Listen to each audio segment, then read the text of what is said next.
Hello everyone, welcome to our channel. मैं राकेश कुमार। आज की क्लास में हम लोग बात करने वाले हैं सब्जेक्ट वर्ब एग्रीमेंट नाम का एक टॉपिक है, इसके बारे में।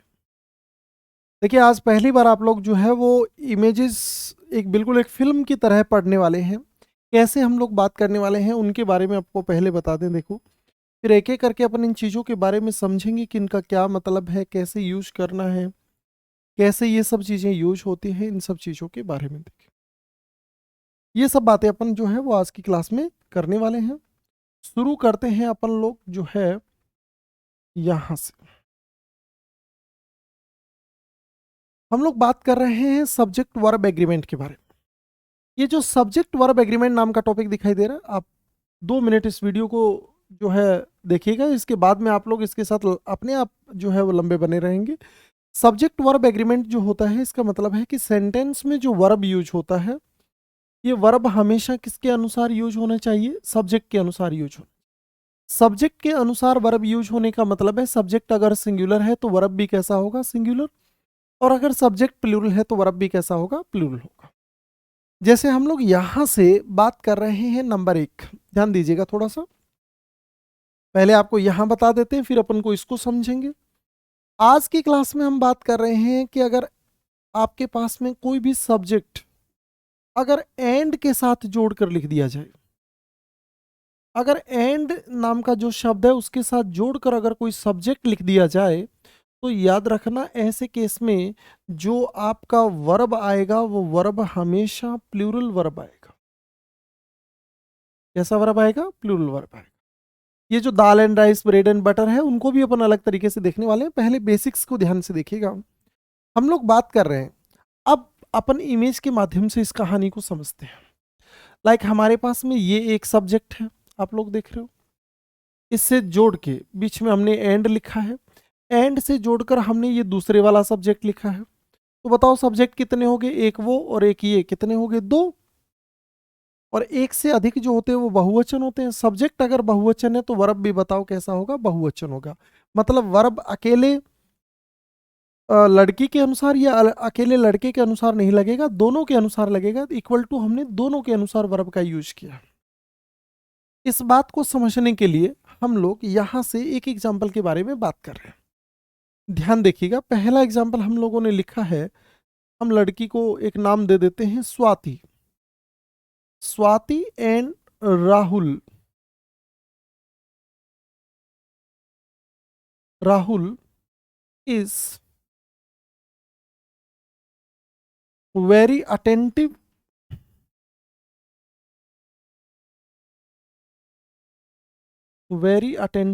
इन दियर लाइफ।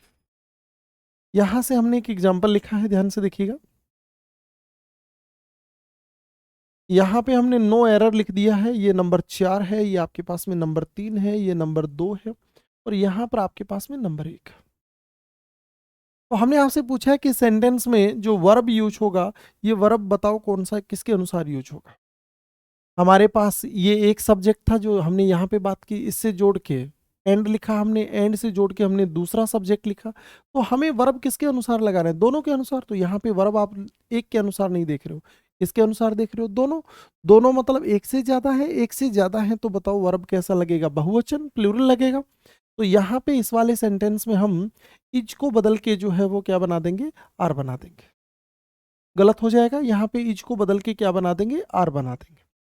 क्या देखा आप लोगों ने? अगर एंड के साथ जोड़कर दो सब्जेक्ट लिखे जा रहे हैं, तो हमने कहा कि वहां पे स्वाति है, यहाँ पे राहुल है।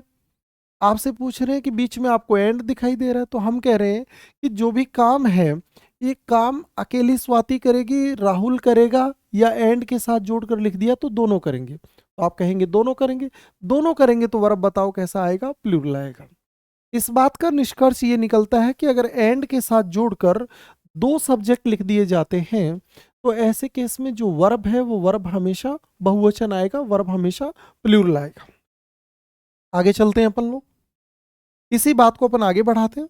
नेक्स्ट बात कर रहे हैं, ध्यान से देखना होगा आप लोगों को। इसी बात को पहले अपन समझते हैं, फिर इमेज के माध्यम से समझते हैं, फिर इसका एग्जाम्पल लिखेंगे। एक से ज्यादा चीजों को हम लोग देखने वाले हैं।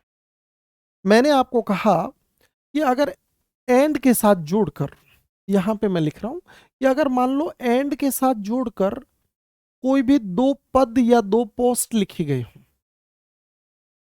और इस पद और पोस्ट से पहले आप लोगों को द नाम का आर्टिकल दिखाई दे रहा है, लेकिन हमने ये जो आर्टिकल है इसका प्रयोग दो बार नहीं किया है। कितनी बार किया है?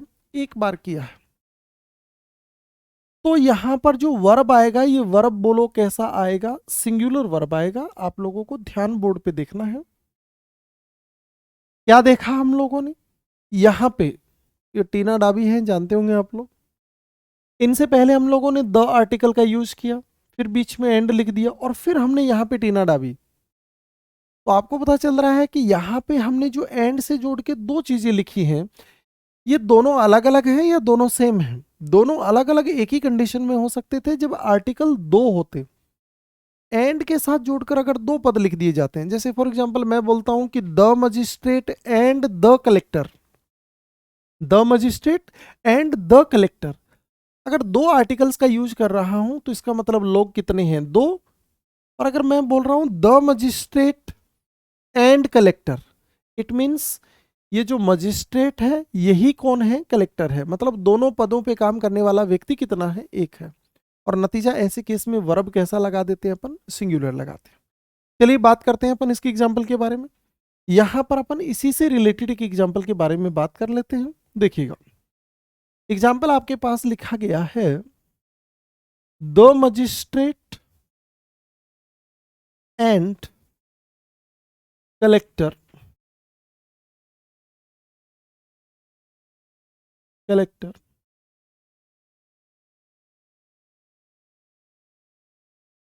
Were present in a meeting. यहां पर ये आपके पास में एक एग्जाम्पल दिया गया है। सेंटेंस के चार भाग बना रहे हैं। यहां पे मैंने एन ई का मतलब नो एरर लिख दिया है, ये नंबर 3 लिख दिया है, ये नंबर 2 है और यहाँ पे नंबर 1। मैं आपसे पूछ रहा हूँ इस वाले सेंटेंस में क्या एरर है? फिर से देखिए, यहाँ पर आप लोगों को जो है वो मजिस्ट्रेट दिखाई दे रहा है, जिससे पहले हमने द का प्रयोग किया है। और यहाँ पे हमने जो है वो कलेक्टर लिखा। मतलब दोनों पदों पे काम करने वाली महिला कौन है? महिला या पुरुष जो भी है वो कौन है? एक है। ये दोनों एक है, इस बात का पता हमें किससे चल रहा है? आर्टिकल से। अगर दोनों पदों से पहले आर्टिकल केवल एक लगा है, जैसे यहाँ पे आप लोग देख रहे हो मजिस्ट्रेट से पहले हमने द देखा, कलेक्टर से पहले आपको आर्टिकल नहीं दिखाई दे रहा, इसका मतलब ये मजिस्ट्रेट और कलेक्टर कोई दो व्यक्ति नहीं है। कितना व्यक्ति है? एक व्यक्ति है। और अगर व्यक्ति एक है तो वर्ब भी बताओ कैसा आएगा? सिंगुलर आएगा। इसका मतलब यहाँ पे वर नहीं आएगा, बोलो क्या आ जाएगा? वो आ जाएगा। फिर से देखिए बोर्ड के ऊपर, अगर द आर्टिकल दो पद लिखे हुए हैं लेकिन आर्टिकल द का प्रयोग केवल एक ही पद के साथ लिखा गया है, इसका मतलब ये लोग दो नहीं है। इन दोनों पदों पे काम करने वाला व्यक्ति कौन है? एक रहा होगा। और इसीलिए हम जो वर्ब है वो कैसा लगा रहे हैं? सिंगुलर लगा रहे हैं। देख पा रहे हैं आप लोग? अगर पदों से जोड़ के, अगर आपके पास एक आर्टिकल लिखा गया हो, अब चलते हैं अपन, अगर पदों से जोड़ के दो आर्टिकल लिखे गए हो, आगे आ जाओ। देखो हम लोगों ने यहाँ पे देखो, इस बार देखो आपको आर्टिकल कितने दिखाई दे रहे हैं? दो दिखाई दे रहे हैं। यहाँ पे आप लोग क्या देख रहे हो? वर्ब बताइए किसके अनुसार आ रहा है? कलेक्टर के अनुसार आ रहा है, मजिस्ट्रेट के अनुसार आ रहा है या दोनों के अनुसार आ रहा है? दोनों के अनुसार आ रहा है। ये दोनों अलग अलग हैं, इस बात का पता हमें कौन बताता है? द आर्टिकल बताता है। जैसे कि बात करते हैं अपन इसके बारे में।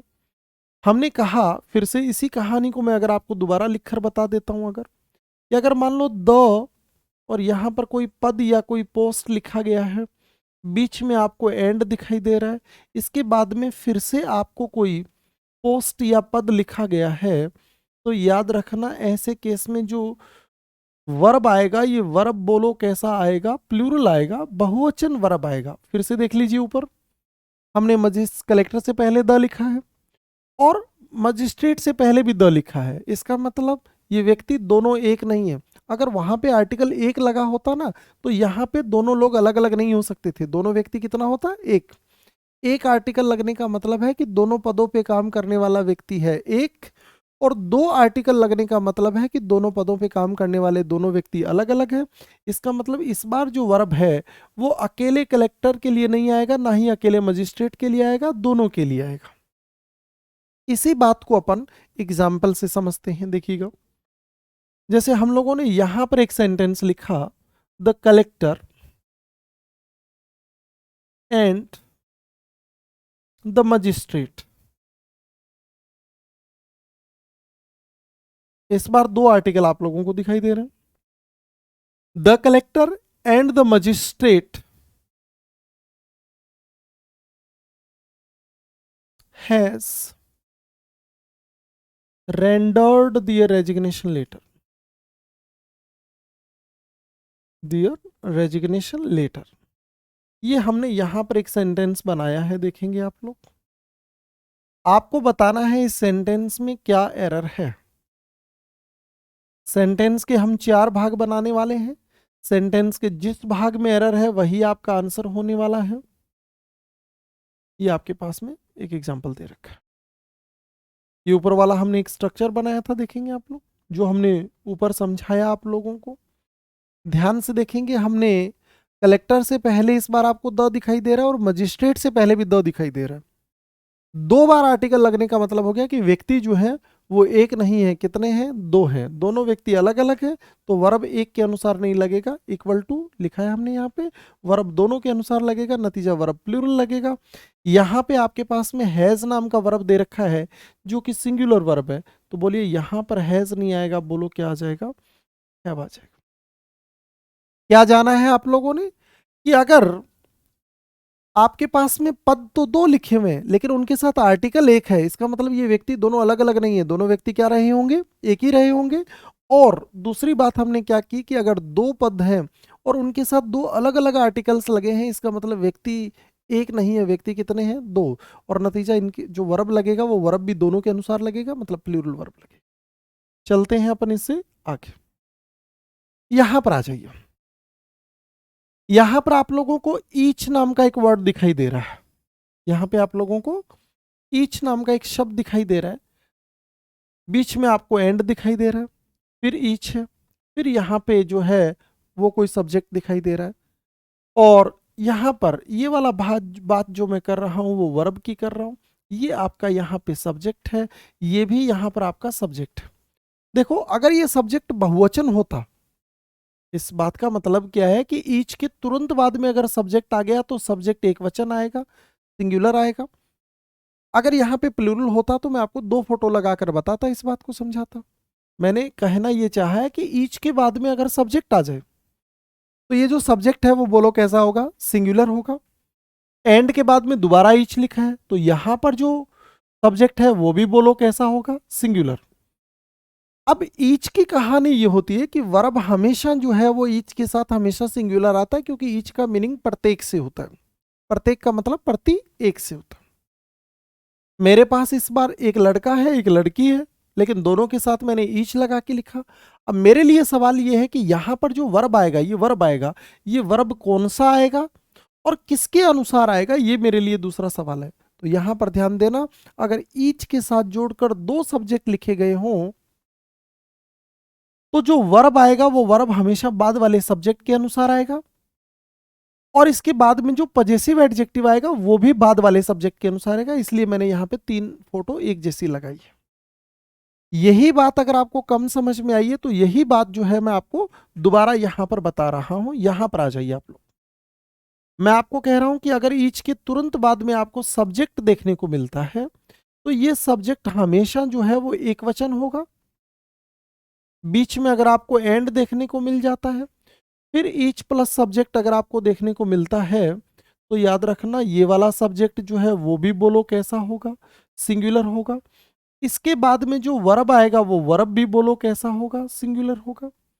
और याद ये रखना है कि इसके बाद में आने वाला जो पजेसिव एडजेक्टिव है, आपको पता है सिंगुलर वर्ब के साथ में पजेसिव एडजेक्टिव या तो हिज आता है, या हर आता है, या इट्स आता है। इन तीनों में से कोई एक आता है। देयर नहीं आएगा, THEIR नहीं आएगा। अब यहां पर पजेसिव एडजेक्टिव कौन सा आएगा वो डिसाइड करने का काम बाद वाला सब्जेक्ट करेगा। ऊपर चलो दोबारा से। ईच के साथ में सब्जेक्ट था, हमने सिंगुलर लिखा। यहां पर ईच के साथ में सब्जेक्ट था तो हमने सिंगुलर लिखा, एक फोटो लगाया। वर्ब जो आ रहा है वो वर्ब कैसा आ रहा है, सिंगुलर। और इसके बाद में अगर पजेसिव एडजेक्टिव लगाने की बात आ गई, हिज लगेगा, हर लगेगा, इट्स लगेगा, तो ये बाद वाला सब्जेक्ट डिसाइड करेगा, मतलब ये वाला करेगा। इसी कहानी को पूरा समझने के लिए मैं यहां पर एक एग्जांपल बताता हूं, फिर ये पूरी कहानी स्पष्ट हो जाएगी। ध्यान दीजिएगा, मैंने यहां पर एक सेंटेंस लिखा, each boy and each girl. मैंने लिखा है each boy and each girl have their on principles. ये मैंने आपके पास में एक एग्जांपल लिखा है और आप मुझे ये बताएंगे कि सेंटेंस में एरर क्या है। जिस बात को मैंने यहां पे बताया उसी बात को मैंने इमेज से बताया है। थोड़ा ध्यान से देखना, पूरी कहानी स्पष्ट हो जाएगी, बस आपको थोड़ा ध्यान से पढ़ना है सिर्फ। ठीक है, यहां पे हमने ये थर्ड पार्ट बना दिया है, ये सेकंड पार्ट बना दिया और ये फर्स्ट पार्ट बना दिया। चलते हैं अपन वापस से, इसी के बारे में बात कर रहे हैं, देखेंगे आप लोग। तो यहां पर देखो, ईच के बाद में बॉय लिखा हुआ है। मैंने कहा था ईच के बाद में सब्जेक्ट आ जाए तो सिंगुलर आएगा, यहां पे सिंगुलर है, ये सही है। हमने कहा था बीच में एंड आ जाए, यहां पर एंड है, यहां पर भी देखो एंड है। फिर हमने कहा था ईच के बाद में फिर कोई सब्जेक्ट आ गया तो सिंगुलर आएगा, ईच के बाद में फिर कोई सब्जेक्ट आ गया तो सिंगुलर आएगा। और इसके बाद में ये वर्ब, ये सब्जेक्ट भी सिंगुलर है। वर्ब जो है वो वर्ब भी बोलो कैसा होना चाहिए, सिंगुलर होगा। तो हमने ये जो वर्ब लगाया है, इस वर्ब को भी कैसा बनाएंगे, सिंगुलर। और अगर ईच के साथ जोड़ के 2 बार सब्जेक्ट लिख दिया जाता है तो ऐसे केस में जो वर्ब यूज हो रहा है, ये वर्ब बाद वाले सब्जेक्ट के अनुसार यूज हो रहा है। तो फिर यहां पर जो पजेसिव एडजेक्टिव आने वाला है वो भी बोलो किसके अनुसार आएगा, बाद वाले सब्जेक्ट के अनुसार आएगा। देखो हमने यहां पे लिखा था, इस पजेसिव, ये पजेसिव एडजेक्टिव का मीनिंग है यहाँ पे कि जो पजेसिव एडजेक्टिव यूज होता है वो भी बाद वाले सब्जेक्ट के अनुसार। इसका मतलब यहाँ पे देयर नहीं आएगा, बोलो क्या आएगा, हर आएगा। इस पूरी कहानी को हमने दोबारा पिक्चर से देखा है। एक बार आप 10 सेकंड में इस कहानी को एक बार थोड़ा सा दोबारा देख के आते। मैंने कहा कि ईच के बाद में सब्जेक्ट आ गया तो सब्जेक्ट सिंगुलर आएगा, बीच में एंड आ जाए, फिर ईच प्लस सब्जेक्ट आ जाए तो सब्जेक्ट सिंगुलर आएगा। इक्वल टू वर्ब कैसा आएगा, तो वर्ब याद रखना सिंगुलर आएगा। और वर्ब किस सब्जेक्ट को ध्यान में रखे बनाया गया है, इस बार दूसरे वाले सब्जेक्ट को। यहां पर चाहकर भी प्लूरल सब्जेक्ट नहीं आ सकता था। और आगे अगर बात पजेसिव एडजेक्टिव आ जाए कि हिज लगेगा या हर लगेगा, तो याद रखना ये डिसाइड कौन करेगा, बताओ, बाद वाला सब्जेक्ट करेगा। इसलिए हम लोगों ने देखा कि बाद वाला सब्जेक्ट आपके पास में लड़की था, तो हमने यहां पर जो पजेसिव एडजेक्टिव है वो लड़की के अनुसार लगाया है। वापिस आ जाओ यहां पे, each boy and each girl. तो हमने कहा था कि बताओ वर्ब कैसा आएगा, वर्ब आएगा सिंगुलर। और यहां पर जो पजेसिव एडजेक्टिव है वो हिज या हर दोनों में से कोई एक आना चाहिए था, तो हमने कहा डिसाइड कौन करेगा, बाद वाला सब्जेक्ट करेगा। अगर पजेसिव एडजेक्टिव आप बाद वाले सब्जेक्ट के अनुसार लगा रहे हो, इसका मतलब आप सब्जेक्ट भी बाद वाले को ही मान रहे हो। हालांकि इसमें बॉय और गर्ल दोनों है, ईच का मीनिंग प्रत्येक से होता है, इसलिए हम वर्ब जो है वो कैसा लगा रहे हैं, सिंगुलर लगा रहे हैं। यही कारण है कि हमने यहाँ पे हैव को हैज बना दिया और यहाँ पर जो देयर था उसको हमने गर्ल के अनुसार चेंज करके हर बना दिया। क्या समझ में आया? अगर ईच के साथ जोड़ के 2 सब्जेक्ट लिख दिए जाते हैं तो वर्ब जो है वो सिंगुलर आता है। पजेसिव एडजेक्टिव कौन सा आएगा वो डिसाइड बाद वाला सब्जेक्ट करने वाला है। ये दूसरी बात है। बिल्कुल ऐसी ही कहानी आपके साथ में एवरी को लेकर रहती है। यहां पर आ जाओ, यहां पर देखो मैंने आपके लिए एवरी नाम का एक शब्द लिखा है। तो मैंने कहा कि एवरी के तुरंत बाद में अगर सब्जेक्ट आ गया तो सब्जेक्ट बोलो कैसा आएगा भाई, ये सब्जेक्ट लिखा है मैंने यहाँ पे, सब्जेक्ट जो है वो बोलो कैसा आएगा, सिंगुलर। बीच में क्या दिखाई दे रहा है आपको, एंड। फिर अगर कोई सब्जेक्ट लिख दिया जाता है तो ये सब्जेक्ट भी बोलो कैसा होगा, सिंगुलर। और हमने कहा कि जो वर्ब आएगा, वर्ब, ये वर्ब बोलो किसके अनुसार आएगा, बाद वाले के अनुसार आएगा। हमने कहा एवरी के बाद में आप प्लूरल सब्जेक्ट तो लिख ही नहीं सकते हो, तो ये बोलो किसके अनुसार आ रहा है, वर्ब भी बोलो कैसा आएगा, सिंगुलर आएगा और बाद वाले सब्जेक्ट के अनुसार आएगा। और यहां पे हिज आएगा या हर आएगा या इट्स आएगा, ये डिसाइड करने का काम, जिसको इंग्लिश में पजेसिव एडजेक्टिव बोलते हैं। ध्यान देना, पिछले वीडियोस के अंदर हम लोग ऐसी सब चीजों के बारे में बात करके आए हैं। तो पजेसिव एडजेक्टिव यहां पर कौन सा आएगा वो भी डिसाइड करने का काम बोलो कौन करेगा, बाद वाला सब्जेक्ट करेगा। इसी पूरी कहानी को अपन दोबारा से और समझते हैं, क्योंकि देखिए हमारे लिए इंपॉर्टेंट ये नहीं है कि हम पढ़ रहे हैं, हमारे लिए इंपॉर्टेंट ये है कि आप उन चीजों को याद रख सके, लंबे समय तक याद रख सके। ध्यान दीजिए, बात करते हैं अपन। यहां पर मैं आपको बता रहा हूं कि अगर एवरी के साथ जोड़कर कोई सब्जेक्ट लिख दिया जाता है, यहां पे कोई सब्जेक्ट आ जाता है, तो याद रखना ये सब्जेक्ट हमेशा सिंगुलर ही होना चाहिए। बीच में एंड आ जाए और फिर आपको कोई दोबारा से सब्जेक्ट लिख दिया जाए, तो ये सब्जेक्ट भी बोलो कैसा होगा, सिंगुलर ही होगा। इसके बाद में जो वर्ब आएगा, ये वर्ब भी बोलो कैसा होगा, सिंगुलर। और अगर बाद में कहीं हिज और हर या इट्स लगाने की बात आ जाए कि हिज लगेगा, हर लगेगा या इट्स लगेगा, तो ये डिसाइड बाद वाला सब्जेक्ट करने वाला है आपका। मैंने सेम कहानी को दो बार दो अलग अलग तरीकों से समझाया। इसी बात को अपन एग्जाम्पल से और देखते हैं और फिर ये सारी चीजें बिल्कुल क्राइस्टल क्लियर हो जाएंगी। यहां पे हम लोग बात कर रहे हैं, हमने इसी सेंटेंस को चेंज कर दिया, every boy and girl, every boy and girl. अब दो बार आपको एवरी लिखने की जरूरत नहीं है क्योंकि एवरी दोनों के लिए काम कर लेगा। Every boy and every girl have to mend their ways. Mend का मतलब सुधारना होता है ना, मेंड दियर वेज। ये आपके पास में जो है वो एक एग्जाम्पल लिखा हुआ है इसी कहानी के ऊपर जो हमने ऊपर समझी अभी तक। ये देखिएगा नो एरर हो जाता है, ये आपके पास में थर्ड पार्ट हो जाएगा, ये आपका सेकंड पार्ट हो जाएगा और ये फर्स्ट पार्ट हो जाएगा। मैं आपसे पूछना चाह रहा हूं कि सेंटेंस में एरर क्या है। चाहो तो दोबारा समझ लो, एवरी के बाद में सब्जेक्ट तो सिंगुलर, बीच में एंड, फिर सब्जेक्ट आया तो सिंगुलर, प्लस वर्ब आएगा तो वर्ब इस वाले के अनुसार आया, इसलिए हमने ये वाली फोटो यहाँ पे रखी है। और जो आगे आप पजेसिव एडजेक्टिव आएगा वो भी इसके अनुसार आया। अगर लड़के के अनुसार आ रहे होते तो हम यहाँ पे फोटो भी किसकी लगा रहे होते, लड़के के लगाए होते। बताओ भाई, एवरी बॉय एंड गर्ल आपको दिखाई दे रहा है, वर्ब बताओ किसके अनुसार आएगा। तो हमने कहा था कि ऐसे केस में बाद वाला ही सब्जेक्ट के रूप में यूज होता है। हैव को बदल के हम क्या बना देंगे, हैज बना देंगे।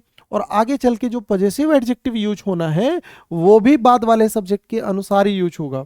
नतीजा यहां पर भी हम देयर के स्थान पे क्या लगा देंगे, हर लगा देंगे। अगर यहां पे गर्ल ना लिखे अगर बॉय लिखा होता तो हम यहां पे हिज लगा देते।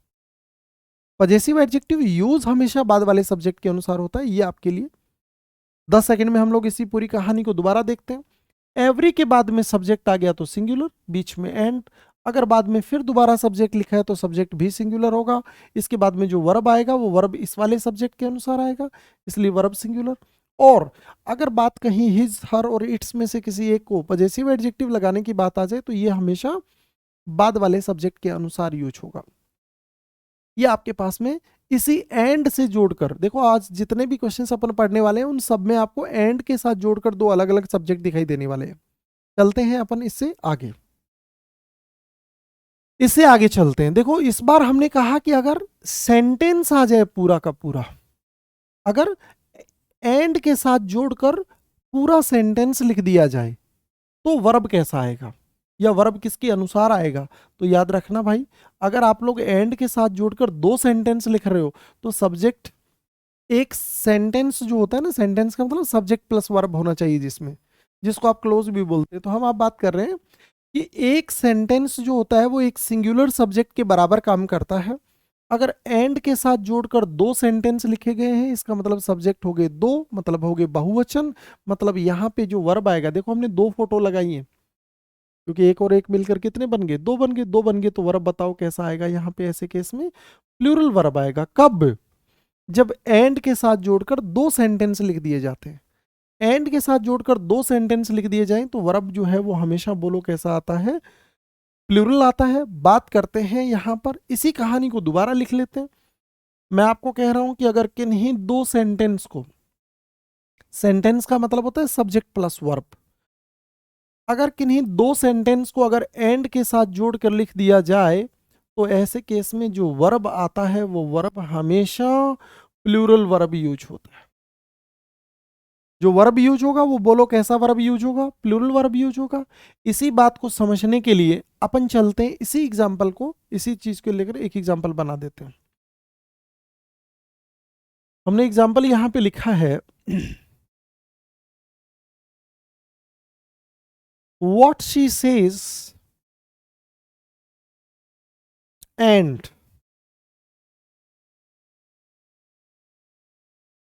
Where she lives is not known to us. ये आपके पास में नेक्स्ट एग्जाम्पल लिखा हुआ है। यहाँ पे नंबर 4 है, ये नंबर 3 हो जाएगा, ये नंबर 2 हो जाएगा और ये नंबर 1 हो जाएगा। चलते हैं अपन, समझते हैं पूरी बात को। हमने कहा कि देखो ये पूरा का पूरा जो है वो एक क्या है बताइए, पूरा का पूरा सेंटेंस है। सेंटेंस का मतलब होता है सब्जेक्ट प्लस वर्ब। यहां पर बीच में देखो कौन दिखाई दे रहा है, एंड। यहां पर फिर क्या दिखाई दे रहा है, एक सेंटेंस। ये पूरी बातें आपको ऊपर भी दिखाई दे रही होंगी। अगर एक सेंटेंस, दो सेंटेंस अगर एंड के साथ जोड़ के लिख दिया जाए तो यहां पर जो वर्ब आएगा वो वर्ब दोनों सब्जेक्ट के अनुसार आएगा, दोनों सेंटेंस के अनुसार। दोनों सेंटेंस का मतलब एक सेंटेंस जो होता है वो एक सिंगुलर सब्जेक्ट के बराबर काम करता है, इसलिए वर्ब जो है हम दोनों के अनुसार लगा रहे हैं, मतलब प्लूरल वर्ब लगा रहे हैं। आ जाओ यहाँ पे, what she says and where she lives is not known to us. बोलो इज के स्थान पे बदल के क्या बना देंगे अपन, आर बना देंगे, क्योंकि इज जो है वो बोलो कैसा वर्ब है, सिंगुलर वर्ब। अब हमने जाना कि एंड के साथ जोड़कर अगर दो सेंटेंस लिख दिए जाते हैं तो वर्ब कैसा यूज होता है, बात करते हैं अपन इससे आगे। आगे चलते हैं अपन। इस बार आप लोग देखोगे, देखो पूरी चीजों को हमने बहुत सिस्टमेटिक बनाने की कोशिश की है, पिक्चराइज करने की कोशिश की है। बहुत लंबे चौड़े एफर्ट्स हमने और हमारी टीम ने इसके लिए डाले हैं कि आपके लिए नया, सिंपल, आसान और अट्रैक्टिव चीज़ें कैसे बना सकते हैं जो आपको बहुत आसानी से याद हो जाए। यहां पर देखो आपको क्या दिखाई दे रहा है, एंड नोट दिखाई दे रहा है क्या। एंड नोट से पहले मैं, इनका मतलब मेरा जो है ना वो सब्जेक्ट से है भाई, ये पहले तो ये ध्यान रख लो यार। इसका मतलब जो है वो मेरा किससे है भाई, सब्जेक्ट से है। ठीक है, ये सब्जेक्ट है मेरे, और ये भी जो है ये भी बोलो क्या है आपके पास, सब्जेक्ट है आपके। ठीक है, और इसके बाद ये जो आपको दिखाई दे रहा है, ये जो लास्ट वाला भाग लिखा है ये हमने वर्ब लिखा है। इस बार आप नोटिस करेंगे तो हमने जो पिक्चर्स यूज की हैं वो वहां पे देखो अलग लड़कियों की, यहाँ पे अलग की यूज की है, ताकि हम आपको यहां समझा सकें कि यहाँ पे जो वर्ब आ रहा है वो वर्ब किसके अनुसार आ रहा है। अगर मैं आपको थोड़ा सा समय दे दूं इस बात को समझने के लिए, अगर आप मेरी कहानी को, इन बातों को अगर ठीक ढंग से समझ गए तो चीजें बहुत इंटरेस्टिंग हो जाएंगी, हमेशा के लिए याद हो जाएंगी, कभी नहीं भूलेंगे। मैंने आपको कहा कि वो जो लास्ट में लिखा हुआ भाग है वो वर्ब है। बताओ भाई वर्ब हमने किसके अनुसार लगाया है, बताओ कौन से सब्जेक्ट के अनुसार लगाया है। इसका मतलब आप कहेंगे पहले वाले के अनुसार, क्योंकि ये फोटो और वो वाली फोटो सेम है। इसका मतलब आप खुद से एक बात बना सकते हैं, कौन से वाली बात, देखिए बात करते हैं अपन यहां से। हम लोग यहां से इसी कहानी को अगर आप दोबारा समझे कि अगर एंड नोट, एंड और नोट से जोड़ के अगर दो सब्जेक्ट लिख दिए जाते हैं, एंड और नोट से जोड़ के अगर दो सब्जेक्ट लिख दिए जाते हैं तो पहली बात तो याद रखना कि ये सब्जेक्ट एक वचन भी हो सकता है और बहुवचन भी हो सकता है। देखो ये एक अलग फोटो है, ये एक अलग फोटो है, मतलब ये सब्जेक्ट आपका एक वचन भी हो सकता था और बहुवचन भी हो सकता था, कोई फर्क नहीं पड़ेगा, एंड नोट के साथ जोड़ के लिखें। इसके बाद में जो वर्ब आएगा, ये वर्ब याद रखना पहले वाले सब्जेक्ट के अनुसार आएगा। इसके अनुसार यूज होगा, पहले वाले सब्जेक्ट के अनुसार। ये वाला सब्जेक्ट भी आपका सिंगुलर या प्लूरल दोनों में से कोई भी हो सकता है, कोई फर्क नहीं पड़ेगा, इसलिए हमने एक तरफ सिंगुलर और एक तरफ प्लूरल लिखा है। एंड नोट के साथ जोड़कर अगर दो सब्जेक्ट लिख दिए जाते हैं, वो सब्जेक्ट एक वचन या बहुवचन दोनों में से कुछ भी हो सकता है, तो वर्ब बताइए किसके अनुसार यूज होगा, पहले वाले, क्योंकि ये फोटो बताइए कौन से वाले से मैच कर रही है, इन दोनों से मैच कर रही है, उससे मैच कर रही है। इस तरीके से आप इस कहानी को याद रख सकते हैं। चलते हैं अपन यहां पर किसी भी एग्जाम्पल के बारे में बात कर लेते हैं अपन, इसी पर बेस्ड। हमने यहां पर इसी पर आधारित एक एग्जाम्पल के बारे में बात कर दिया। जैसे कोई भी एक एग्जाम्पल बना दिया, हमने बना दिया I and not, and not she is responsible for the misconduct, responsible for the misconduct. ये आपके पास में जो है वो एक सेंटेंस दिया गया है। नो एरर आपका फोर्थ ऑप्शन है, ये आपका थर्ड ऑप्शन हो जाता है, ये आपका सेकंड हो जाता है और ये आपका फर्स्ट हो जाता है। और मैं आपसे ये पूछना चाहता हूं कि बताइए ये वाला जो सेंटेंस आपको दिखाई दे रहा है, इस सेंटेंस में बताओ वर्ब किसके अनुसार आएगा, एंड नोट से जोड़कर आपको दो सब्जेक्ट दिखाई दे रहे हैं, आई और शी, बताओ किसको सब्जेक्ट मानेंगे आप? पहले वाले को। ये देखिए पिक्चर जो है वो आपने पहले वाले के अनुसार लगाई। तो बताइए आई के अनुसार बोलो क्या आता है, इज आता है या एम आता है? एम आता है, इसलिए हम यहाँ पे इज ना लगाकर क्या लगा देते हैं, एम लगा देते हैं। बोलो समझ में आया कि नहीं आया? कि अगर एंड नोट के साथ जोड़कर दो सब्जेक्ट लिख दिए जाएं, ये सब्जेक्ट एक वचन भी हो सकते हैं, बहुवचन भी हो सकते हैं। वर्ब आपको हमेशा पहले वाले जो सब्जेक्ट हैं उनके अनुसार यूज करना है। अगर पहले वाले सब्जेक्ट सिंगुलर हैं तो वर्ब भी सिंगुलर होगा, और अगर प्लूरल है तो वर्ब भी कैसा होगा, प्लूरल होगा। अब चलते हैं अपन इससे आगे। ये एक बात है जब एंड नोट से जोड़ के दो सब्जेक्ट लिखेगा। चलते हैं अपन इससे आगे। नेक्स्ट, ये बड़े कंफ्यूज करने वाली बात है। यहां पे देखो ये दाल है, ये बीच में एंड है, और यहां पे चावल है।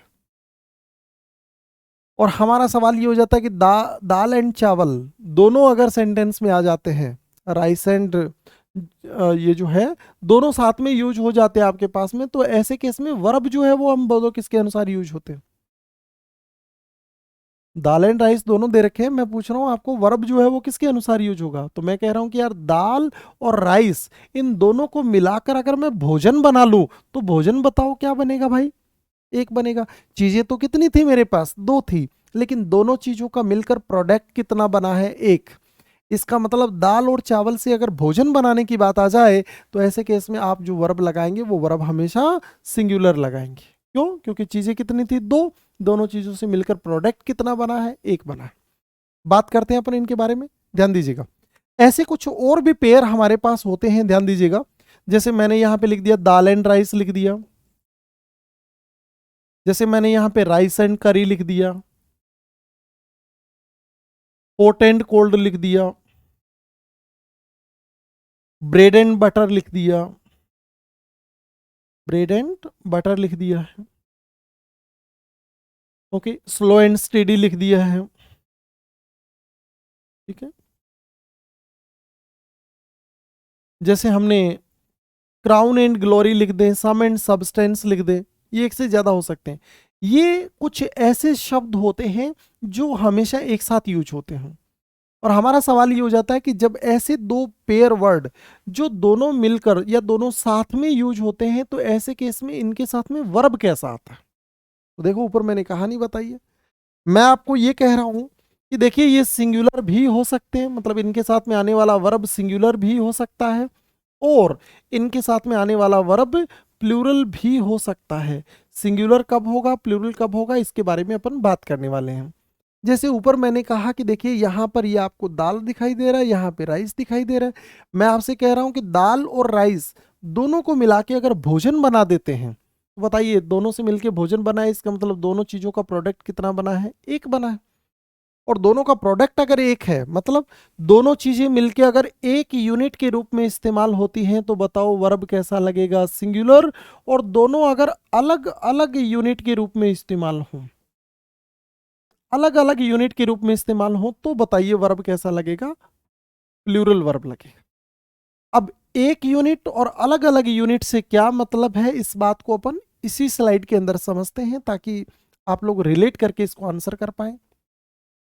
अगर मैं बात करता हूं खरीदने और बेचने के केस में, तो बताइए मैं दुकानदार के पास जाऊंगा, दुकानदार मुझसे दाल के पैसे लेगा, चावल के लेगा, या दोनों के लेगा? दोनों के लेगा, जाहिर सी बात है। तो खरीदने और बेचने के केस में ये एक नहीं है, कितने हैं? दो हैं।